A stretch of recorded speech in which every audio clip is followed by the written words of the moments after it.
ભક્ત ગોરા કુંભાર। બાકી જુઓ ને, 2 કલાકથી કોઈની મદદની વાટ જોઉં છું, પણ ચકલું ફરક્યું નથી ને તમે સામે ચાલીને આવ્યા। મારે તમારી પાસે આવું છે હરી, ને તમે મને આ માર્ગે કેમ લઈ જાઓ છો? મારા પગ તમારી પાસે આવવા તો ઉપડે છે, પણ એ પહોંચે છે બીજા જ ઠેકાણે।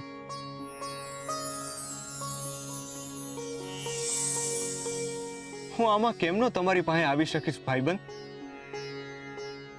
હું વિચારો છો તમે મારી મદદ નહીં કરો? પ્રતાપસિંહ! હા વિક્રમસિંહ। શું થયું? તેને જોઈ? હા મેં એને જોઈ, પેલી દિશામાં ગઈ છે। હા, બહુ દૂર નહીં ગઈ હોય, ચાલ ગોતી આવીએ। હા હા ચાલ।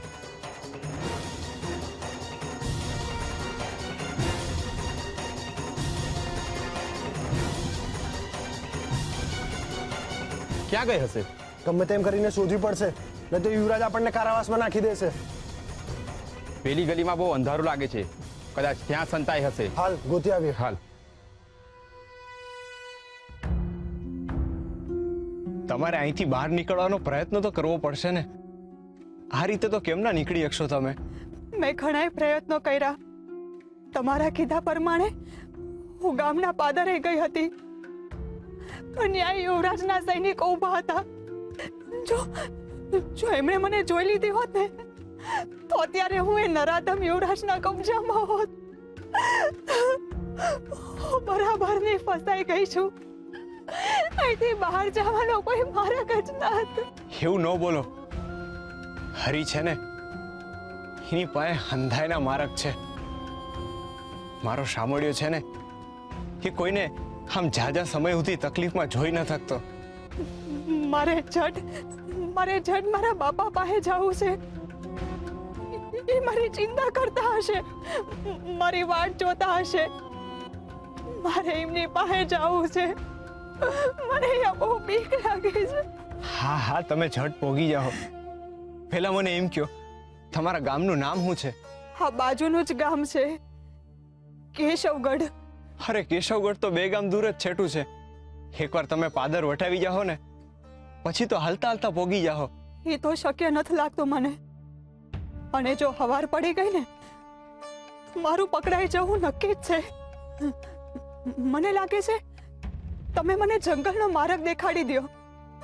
જો એ માર્ગે હાલી નીકળીશ ને, તો હવાર સુધી તો હું મારે ગામ પોગી જઈશ। તમે ખાલી મને જંગલ કઈ કોર છે એ બતાવી દો। ના ના, જંગલના માર્ગથી ન જવાય ને, તો દિવસે જનાવરની બીક હોય, તો પછી રાત્રે તો નિશાચરો તમને જીવતા નહીં છોડે। ના, એ માર્ગે તો હું જ તમને નહીં જવા દઉં। એ જનાવરથી તો કદાચ બચી જવાશે, પણ આ યુવરાજ અને એના સૈનિકો તો જનાવરથી બદતર છે।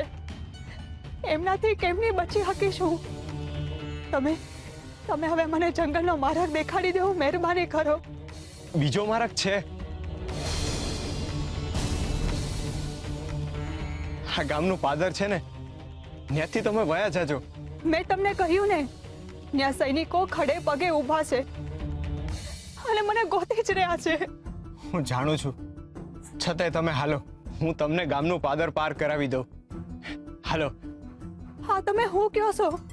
સૈનિકોથી બચવું એટલે જનાવરની સામે જઈને જીવતું છૂટવું, અને પકડાઈ જશું તો યુવરાજ મારી હારે હારે તમને મારી નાખશે। તમે બહુ ન વિચારો। જો આપણને મારવા વાળા 1000 છે ને, તો બચાવવા વાળો મારો 1000 હાથ વાળો છે। અંધી ચિંતા એને જ કરવા દો, એ આપણો વાડે વાકો નહીં થવા દે। હરી પર ભરોસો રાખો। ના, તમે વયા જાઓ। મારા લીધે હું તમને મુસીબતમાં નથી મૂકવા માંગતી। ના, અટાણે મારા માટે તમારો જીવ બચાવવો અગત્યનો છે। હાલો હાલો હાલો, બહાર નીકળો ને બોલો હરે કૃષ્ણ, હરે કૃષ્ણ, હરે કૃષ્ણ, હરે કૃષ્ણ। હાલો।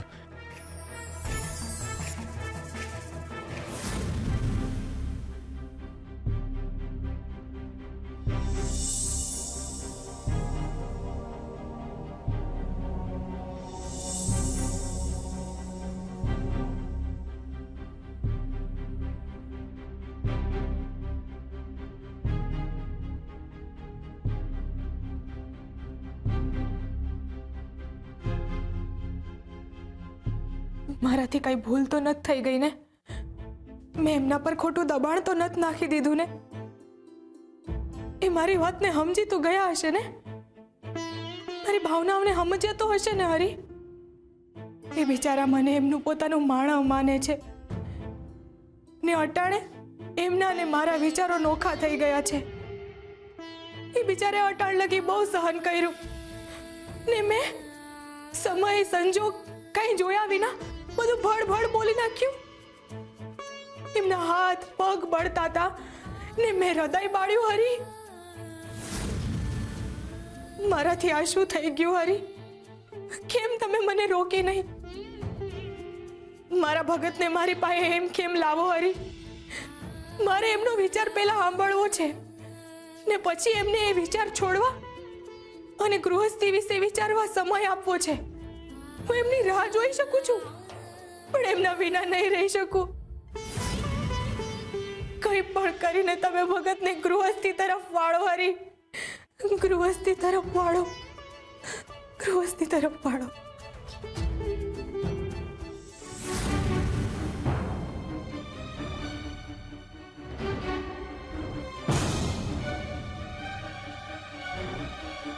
મને લાગે છે અહીંથી આગળ જવું મુશ્કેલ છે. તો હવે મને નથી લાગતું કે આપણે અહીંથી આગળ જઈ શકીએ. કદાચ મારા ભાગ્યમાં પાછું ઘરે જવાનું વાક્ય જ નહીં હોય. અરે તમે આવું કેમ બોલો છો? તો હું બોલું? હરી એકે મારા ખુલ્લો નથી મૂક્યો. હવે આપણે અહીંથી કેમ ના નીકળશું? હું તમને હજી કહું છું, મને જંગલનો માર્ગ દેખાડી દો. હા, હું તમને હાથ જોડું છું.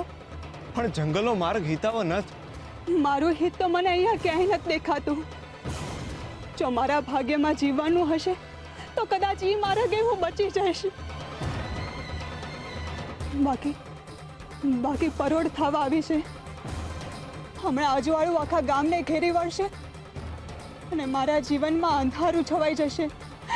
મહેરબાની કરીને તમે મને જંગલનો માર્ગ દેખાડી દો. અરે તમે રડશો નહીં.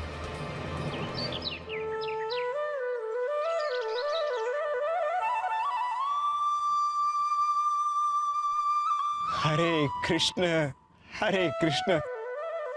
લ્યો તે હરિએ માર્ગ દેખાડી દીધો. કયો માર્ગ?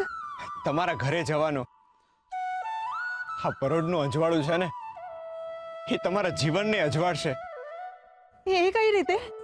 હટાણે આ ગામના બહેનોનો કુએ પાણી ભરવા જવાનો સમય છે ને મારો તે ભજન ગાવાનો સમય છે.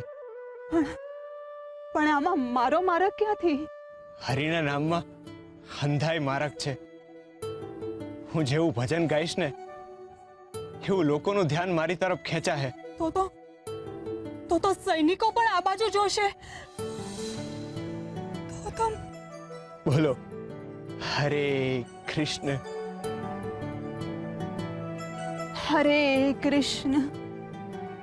હવે હું જેવું ભજન ચાલુ કરીશ ને એમ લોકો ભેગા થઈ જાય. તમે એમના ભેગા છુપાઈ જાજો ને હું જ્યાં જ્યાં જાઉં ને મારી પાછળ પાછળ આવજો. ને હા, મનમાં શ્રી હરિનું રટન કરજો. હરિ તમારા હાટુ માર્ગ કરશે.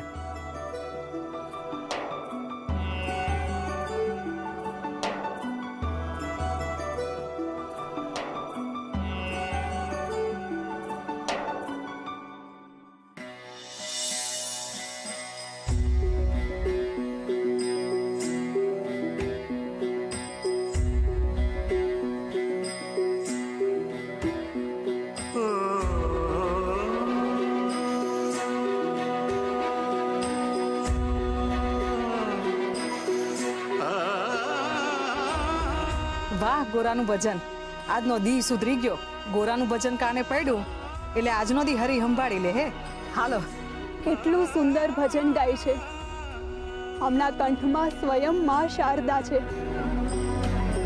તુજ વિણ મારું કોઈ ન બીજું, મારા તારણહાર, મારા તારણહાર. હો જેમ સુદામા સા સાથે કીધો એવો ચાહું સાથ મારા તારણહાર મારા તારણહાર. અરે આટલા બધા લોકો? ગોરા ભગતની ભજન મંડળી છે, ગામના જ લોકો છે. રસ્તો કર, જવા દે.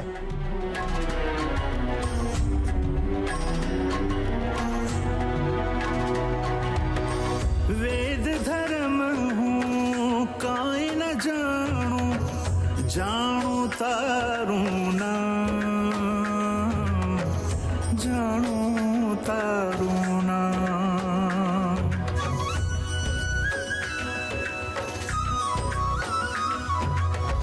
હું કાચી માટીની કાયા, તું મારો ઘડનાર,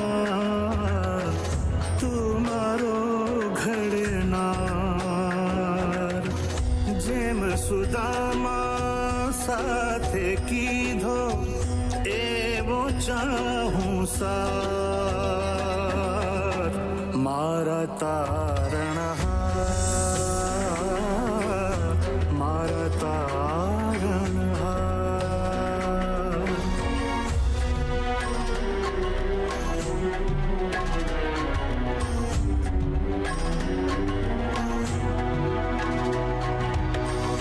અન્નને વારી વીણ પણ ચાલે, ચાલે ન તુજ વીણનાથ,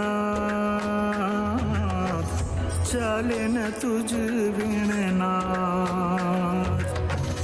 સોહમ શ્વાસે નામ છે તારું, પંચ તત્વ તું પ્રાણ, પંચ તત્વ તું પ્રાણ. જેમ સુદામા સાથે કીધો એવો ચાહું સાર મારા તારણહાર, મારા તારણહાર, મારા તારણહાર.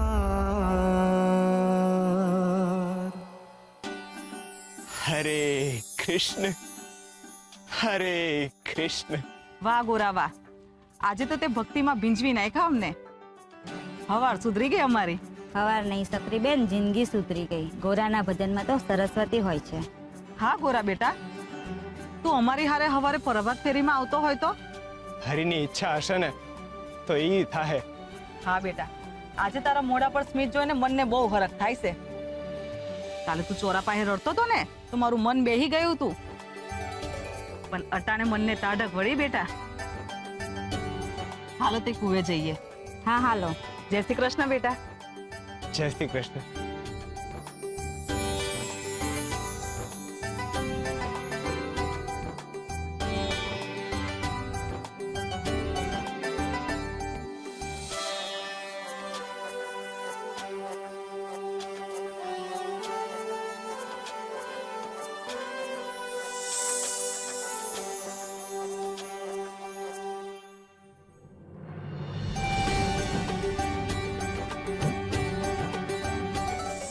હાલો, અહીંયા બેહો.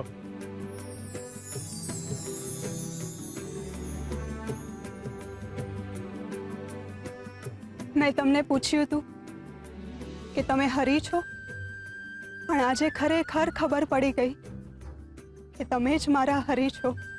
અરે આ તમે શું બોલો છો? મને સમજાતું નથી કે હું તમારો આભાર કઈ રીતે માનું. તમે તો મારો જીવ બચાવ્યો છે. જીવ તો હરિએ બચાવ્યો છે, એમાં મેં કઈ નથી કર્યું. હરિએ જ મને બળ ને વિચાર આપ્યા છે ને આભાર તો મારે તમારો માગવો છે. મારો આભાર? મારો શા માટે? આ કેટલાય દીથી હરિની ભક્તિમાં વિલંબ થતો હતો.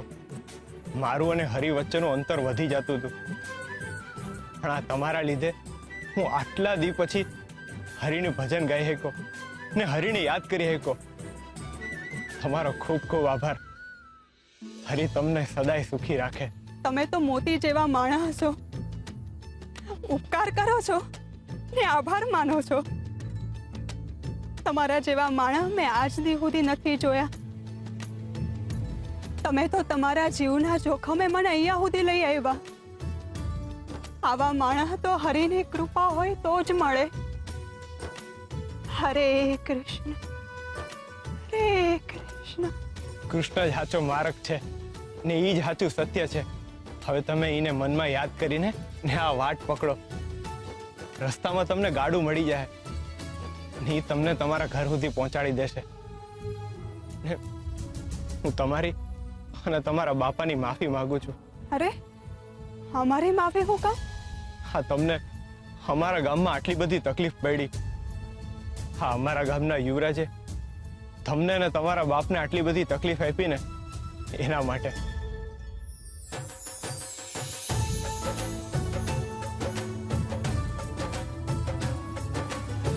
હાલો ત્યારે તમે વાટ પકડો, હું જાઉં છું. જય શ્રી કૃષ્ણ.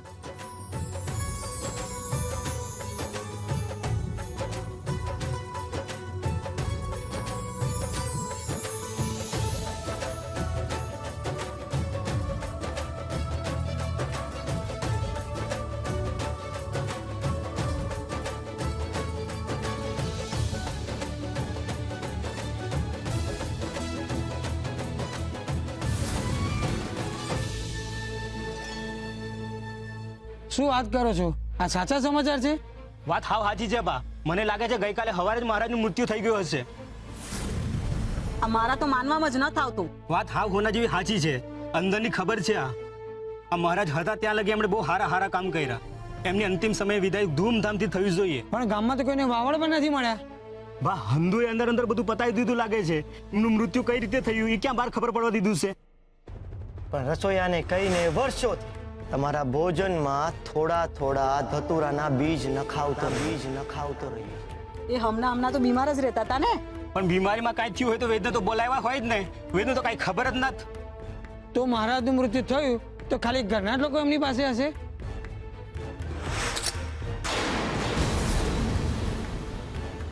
લાગતું તો નથી. કોઈને ખબર હોવી જ જોઈએ. મહારાજે એમની પાસે એમનો કોઈ પ્રિય અને વિશ્વાસી વ્યક્તિ તો રાખ્યો હોય જ ને. પણ એવું કઈ હોય તો એક વ્યક્તિ તો જાણ કરે ને. આ વાત હંતાળી થોડી રાખે. આજકાલ વિશ્વાસુ વ્યક્તિઓ જ ધક્કો દેતા હોય છે.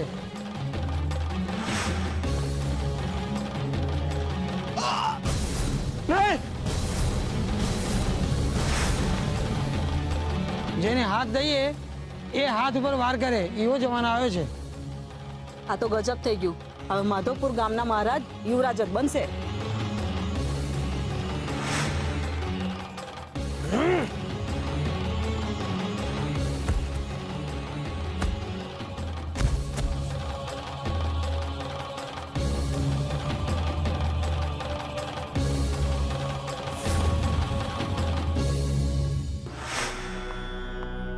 એનામાં તો મહારાજનો એક પણ સારો ગુણ નથી. એ તો એની જ જોગમી ચલાવશે. કોણ જાણે હવે આ ગામનું શું થશે. આ વાત જેને છુપાવી એ મહારાજનો અને આ ગામનો ગુનેગાર કહેવાય બા. હા, સાચી વાત છે. હા, સાચી વાત છે.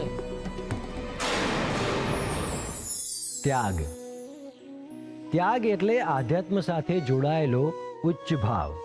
કંઈક છોડી દેવાનો ભાવ, કંઈક આપી દેવાનો ભાવ. ત્યાગ એટલે દયા નહીં, ત્યાગ એટલે દાન નહીં, ત્યાગ એટલે સેવા પણ નહીં, ત્યાગ એટલે આત્માની આરાધના. મનુષ્ય જ્યારે પોતાને સંપૂર્ણ માને છે, જીવનમાં હવે બીજું કંઈ જ પામવાની અભિલાષા નથી રહેતી. પોતાની આત્માના આનંદથી વિશેષ બીજું કંઈ જ નથી. જ્યારે મનુષ્યને એવું લાગવા લાગે ત્યારે મનુષ્ય ત્યાગ કરે છે. ઘણા મનુષ્ય ત્યાગ કરીને બીજું કંઈક મેળવવાની ભાવના રાખે છે. કંઈક છોડે છે એટલા માટે કે બીજું કંઈક મેળવી શકે. પરંતુ એને ત્યાગ નથી કહેવાતો, એને કહેવાય છે સ્વાર્થ. અને સ્વાર્થથી કંઈ છોડવાનો કોઈ જ અર્થ નથી. જ્યારે મનુષ્ય પોતાને અતિગમતી વસ્તુને સહેજ પણ સંકોચ કર્યા વિના અકારણે છોડી દે છે, એને કહેવાય છે ત્યાગ.